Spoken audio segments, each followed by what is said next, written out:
I'm Linda Novy, and this is Cascade Farms.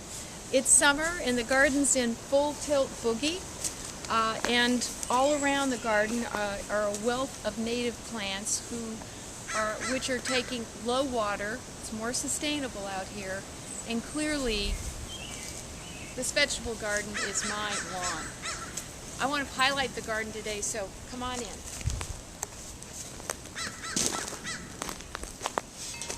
Here's my greenhouse, and traditionally what I like to grow in here is basil. I've got two kinds of basil this summer.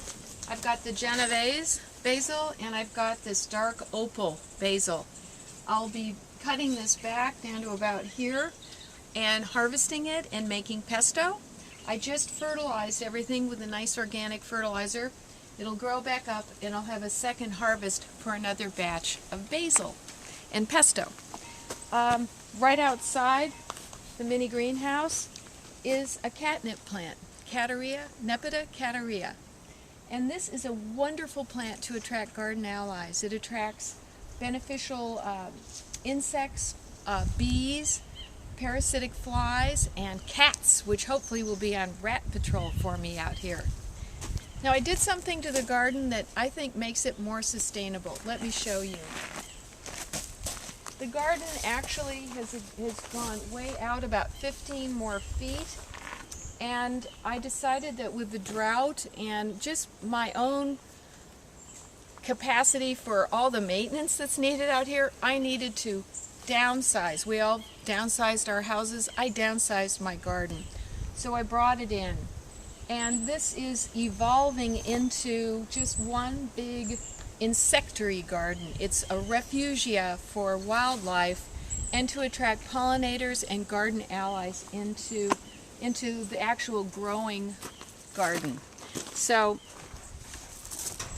that feels good, and it certainly saved me a lot of water and labor. Over here are what I call my growing benches. Take a peek in here. I just cut back some of this kale. This is my heirloom lettuce, Jade Gem, and I pick this every night, and then I'll probably harvest the rest of it over the next week. I'll add compost and re-sow, so I always have a succession crop happening here. In here we have beets, we have chard, we have more kale, and I eat beet greens, but some of the beets, let's see, some of the beets are small, but I can eat these. They're real yummy and nutritious. And these grow benches are rat-proofed because I have rats. I live next to a creek. So everything has hardware cloth all around it, under it, on the sides. So it's pretty durable. Well, right here we have another garden ally plant, a real floral resource. This is Tithonia, or Mexican sunflower. This hosts bees, butterflies, the spiny soldier bug, and it's deer-proof, a really happy surprise. So you can plant this out in your garden and know that the deer aren't going to eat it, and it's going to attract a lot of pollinators to your garden. Plus, I think it's really pretty. Well, come on in the garden itself. Part of what I did to reduce my water consumption is I had my friend and contractor, Juan Amador, change the system, the irrigation system, from an overhead spray, which wasn't ideal, to all drip irrigation. And I chose using Netafim. And this is what Netafim looks like. It's a very durable drip line. The emitters are inside the tubing, and they come at different spacings. Mine are spaced every 12 inches, and they put out about 1 gallon of water per hour. So really, with drip irrigation, you're planting your water. You're putting your water right where the roots of the plants are. So it's really been terrific. Now, the other thing that we did is each planter bed has its own shutoff valve. Right now, it's on. I turn it, the water's off, just to this planter bed. So as the beds go fallow, I can turn them off and still keep some of the other beds irrigating. Well, since we're standing here next to this humongous, fabulous zucchini, this is Zucchetta trampiante or Trampicino zucchini. It's Italian, of course, and these wonderful fruits that are forming all over it can become actually up to 3 feet long, quite humongous. You want to pick them a little sooner, and what my sister Norma does is she uses a potato peeler and she makes kind of a pasta out of them. You lightly steam them, and then you can toss those with pesto and vegetables and feel like you're having a low-carb but really delicious meal. So this, and you need space. I keep adding more and more structure for this in the garden. Right next to it are my tomatoes, and I just kind of built a little homemade structure using bamboo. There are about 7 different varieties of tomatoes in here, and 2 squash on either side, so it's jam-packed full. This is the Japanese black trifle. I have brandywine, baby wine, sun gold, San Marzano paste, and the Chadwick cherry, my favorite. So this is just doing its full thing, and I've started to pick them, and the drip line is working very well with the tomatoes. Let me show you what I'm really excited about in here,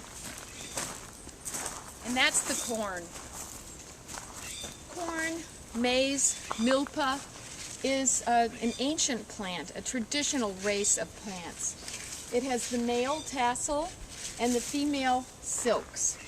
The pollen, which is only available for about 48 hours, flies off, and these plants are wind pollinated. I help these by shaking them, and I cut off a tassel and I hand pollinated some of the corn shoots. And this is an organic corn. Let's see how this one did. The ones I've had so far, they've all been pollinated, and every one of the silks, this one looks pretty good, every one of these silk fibers goes into an ovule, and that, when it's fertilized by pollen, becomes a kernel. So this is really my success story this year. This bed also has dwarf eggplant, different kinds of squash. They're all blooming, and better pick this one soon before it hits the too big size. I've got tomatoes in containers and lots more zinnias and tithonia, scabiosa, the herb bed, all plants that help sustain garden allies and invite beneficial insects and not beneficial insects all into my garden so that I have this rich, vibrant ecosystem. I have not had pest problems this year, I'm happy to report. The roses have a little bit of fungus, but I just picked those leaves off. The rose weevil that I had last year, I think froze this winter because it overwinters, and I think it pretty much wiped that out. Other than that, no pest problems in the garden. Part of what I think has kept this garden so healthy is the soil conservation that I've done here. When these beds were installed, a generous amount of biochar was mixed in with the soil I got from Fairfax lumber. They've got a real nice sandy loam.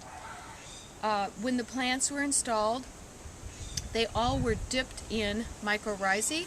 I'll show you what I used. They were all dipped in mycorrhizae, and that helps their roots grow longer. It's an extension, if you will, of the root system with beneficial fungi.